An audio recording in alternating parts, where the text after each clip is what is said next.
to the Don't Argue with the Facts podcast. I'm your host, Noah Love, and my voice is shot. voice is shot. Uh, but today, yes, I know college basketball. There was some wild things that happened yesterday. This is strictly going to be an NBA episode because stuff went down um, last night and tonight as of couple hours ago. I didn't do an instant reaction last night because, well, wasn't back yet. Well, I ended up getting back late and then the Rumble. Great show. So tiring. Uh, but yeah, if you if you weren't on Twitter last night or Instagram,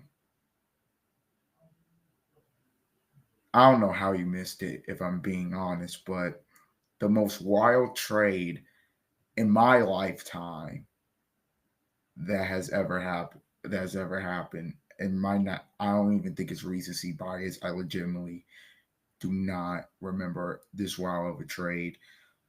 Luka Doncic has been traded for Anthony Davis. Utah's in the deal. They got 2 second-round picks. The the Mavs got one first. It was a three-team deal, but the big stars of it, the big yeah, stars of it is Luka and AD. Rob Palinka. I get it. It's Luka. But you needed another big. Now, for the Lakers standpoint, he's 25. I understand why they made the deal. I'm not really going to criticize Rob. I'm not going to because I think it's a smart move for the future to have this 25-year-old superstar who's been to the finals, who's been to a conference finals, I think is going to win an MVP eventually. All NBA player when healthy. Luka's really good. So we know that. Mavs. What are you doing? Mavs. What? Um, I'm gonna lose my voice. I'm not going to yell. I'm not going to yell. My voice is already gone. I'm not going to yell. What are you doing? Nico Harrison, GM. What are you doing? You traded your 25-year-old superstar. And now, for essentially the next 10. Okay, yes, you're going to have AD and Kyrie fine. But in terms of your future, you don't really got one. So you got to win it all now, or else it's a failure of a trade. Um, the face of the franchise, gone. Now, I get, now, sources, now people were saying this is the reason why they didn't want to pay him. They didn't want to pay him the supermax, which was going to be $365 million, and Luka's conditioning wasn't was an issue. I think people said Luka. I think sources said Luka was pushing around 270, which Luka, jeez, man. But I don't care. Luka, as long as he doesn't commit a federal crime, you keep him. You're not. You traded him away for a semi-injury prone 31-year-old. Luka was your future, and you just gave that all away. You could, and the thing of it is, you could have still won now with Luka. I don't understand. Now, did the Mavs get better defensively? Absolutely. Are they the second best team in the West now? When they get everybody, we'll see. Probably Anthony Davis is now a 4. The ball's in Kyrie Irving's hands more now because he is back to being the point guard. But Mavs, why? I don't get. I don't. I legitimately do not get. There is nothing you can tell me about trading Luka Doncic that'll be the. I guarantee you, Rob Pelinka even said, "Are you kidding me? Right? You're joking," because he did not even expect Luka Doncic to be tra- traded. Like now, when you're in the league, it feels like unless you're LeBron or Jokic, you're untouchable. People will say Giannis.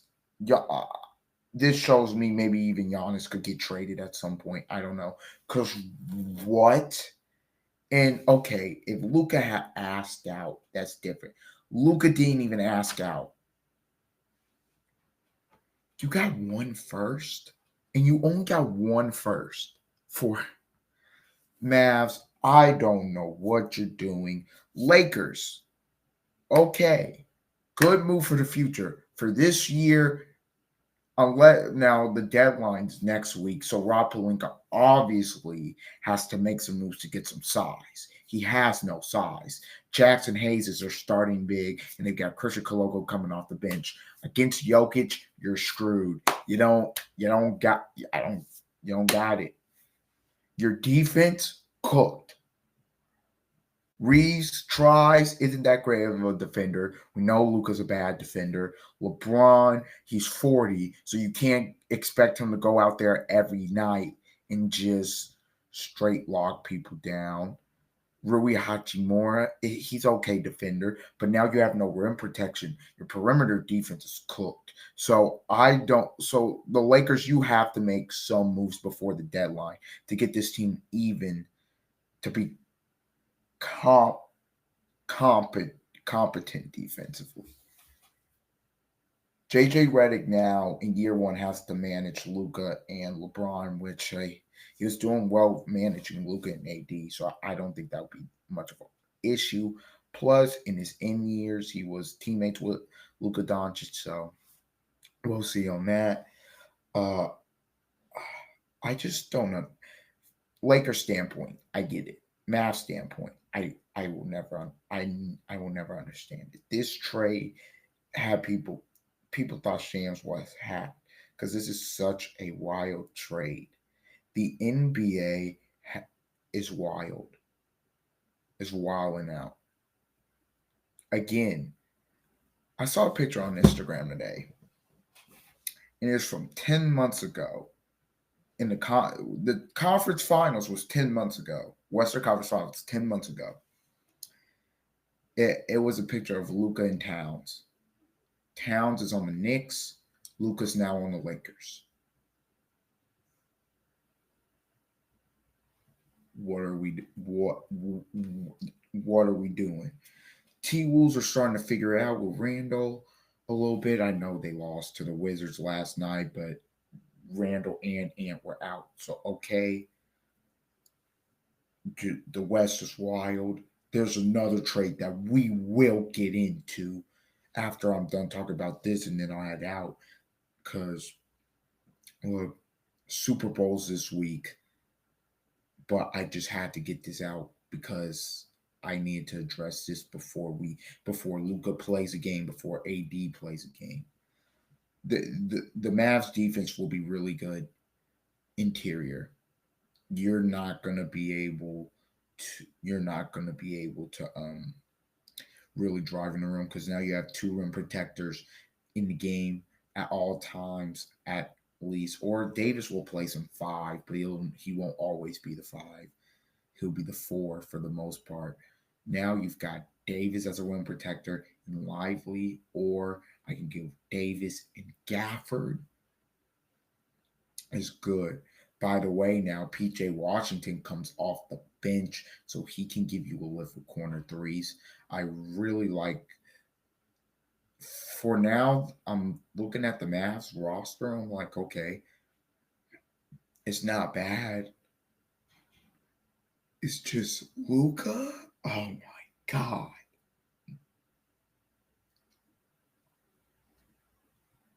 Like And Jason Kidd, the head coach for the Mavs, didn't even know about the trade. You don't. Oh, the owner even said he laughed at it because he thought you were joking when you told him, "Hey, what do you think about trading Luka?" Like, and then you don't even call everybody in the league and just feel it out because you only got one first. You only got one first. That's criminal for Luka Doncic. You could have got way more for Luka Doncic and should have got way more for Luka Doncic if you just waited and fielded the off. What are we doing here? Seriously, what are we doing? I don't I don't understand. If we look at the NBA standings here real quick, because now the whole league is just wild and turned upside down. I Right, and I'm mainly going to talk about the West. So like right now, the Lakers, because they didn't play a game, they're fifth. The Mavs, who lost by 50 today, is now ninth. You in the West, you can't breathe. You really can't. There's some other things that happen in the West, obviously, and it's going to be tight for that playing. But if I'm the Lakers, again, you have to go get size. Round one, you will be matched up with the Nuggets, Jokic and Gordon. By the way, Porter 6'10", who can shoot the three. Like you're going to need to get some size. Even it, and not even that. Even if you slide down and have to play the Rockets, could you beat them still? Yes, but you're going to have a tough time with Şengün. And the Lakers have been playing well. In their last 10, they were 8-2. Going back to January, I think 6, I believe it was January 6th, they were 8-3. It looks like they were figuring it out, playing really good basketball. Well, like JJ Redick was kind of cooking. And this trade comes out of nowhere, and now your defense is compromised. So Lakers, I get it. I understand. Mavs, what are you doing? Your head coach, you could tell in the press conference, Jason Kidd, he didn't agree with it. You could tell he was like, nah, I kind of don't agree with this. It's just I I nothing. I'm speechless because I never thought, unless Luka requested a trade, that they were ever going to trade him. But okay. The, the NBA, again, NBA's on crack. That is great job. The fact this happened before the Jimmy Butler trade is also wild. Um, why, Mass? Let's move on here. Okay, so De'Aaron Fox has been traded now in a 3-team deal. The Spurs, here's full trade from Shams. Spurs get De'Aaron Fox, Jordan McLaughlin. Kings get Zach LaVine, City Cisco, 3 first-round picks in the next 6 years, and 3 second-round picks. And the Bulls, who's starting their ring build finally, get Zach Collins, Trey Jones, Kevin Herter in their own 2025 pick via San Antonio. Okay, Spurs obviously gonna try and make a run at the play-in this year, but him and Wemby's gonna be scary. I like that. Fox, Stephon Castle, Wemby, Devin Vassell. I like it. I really do. Not nice. Kings get Zach LaVine. He's paired back up with DeRozan, but now they don't have a point guard. I guess Monk's their point guard. They gotta be making some type of deal later to get a point guard because Monk can't play the point. Can't do it. He's not a point guard. You need a point guard to set up your offense. So for the okay, that's that Zach King's eye. You you you chose De'Aaron Fox over Tyrese Halliburton, who's now with the Pacers, and you less not even 3 or 4 years down the line, not even 3 years, not even 4 years later, you trade him De'Aaron Fox, who's in his prime. That's crazy, man. This league, some in terms of trade deadline, never disappoints. This is just the Kings got 3 first round picks for De'Aaron Fox.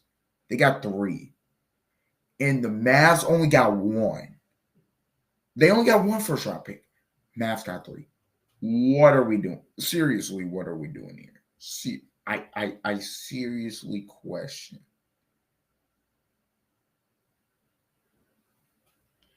what we're doing here. I it De'Aaron Fox is not better than Luka. Obviously, everybody that watches NBA knows this.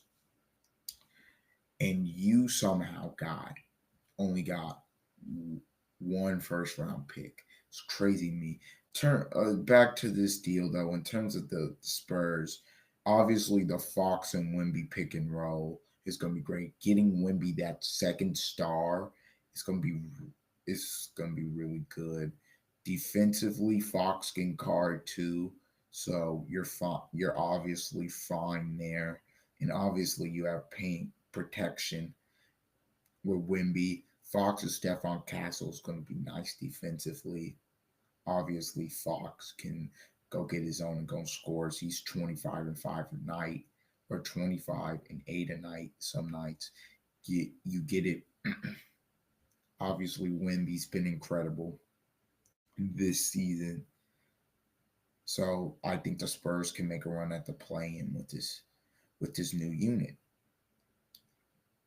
Kings. My only concern is you don't have a point guard. You need a point guard to set up your offense to get, obviously, Sabonis the ball, to get Zach LaVine the ball, to get DeMar DeRozan the ball. The NBA, they ain't done. Jimmy Butler probably might get traded. The Lakers are going to probably make a move to get a big, and the Kings are probably going to make a move to get a point guard. I would assume Sacramento, right? But you never know. This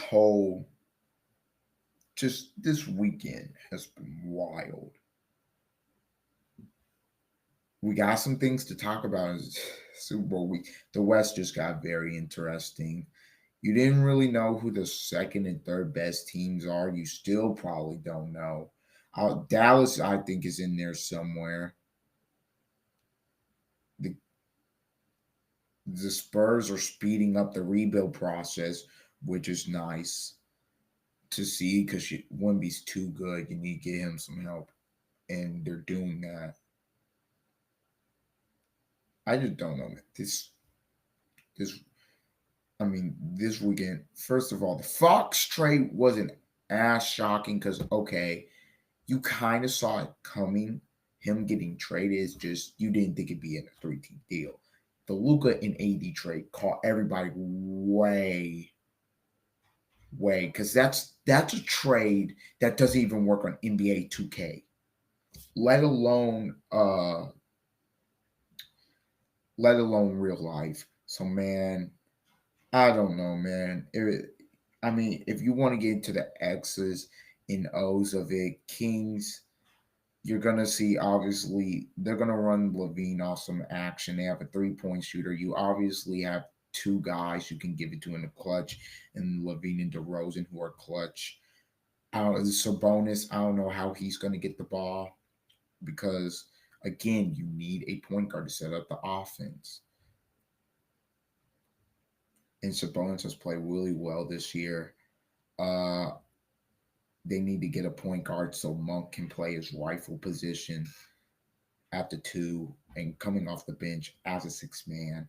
You need that. Yeah. Again. We discussed the Mavs Lakers trade. The Mavs GM cooked because there's no way. Rob Pelinka. I mean, wow. The fact that the Mavs GM didn't even reconsider this is crazy, and he didn't even bring in everybody to talk about it. He didn't even bring, and he traded him to a team that they're competing with. Again, that don't I got nothing. Yeah, kind of speechless. This is a shorter pod episode, but that's gonna be it for tonight or today's episode. I've been your host, Noah Love. This will probably come out on Monday. I gotta get to sleep, obviously. This will be out Monday morning, 9 a.m. about the NBA trade deadline or these two NBA trades. Until next time, see ya.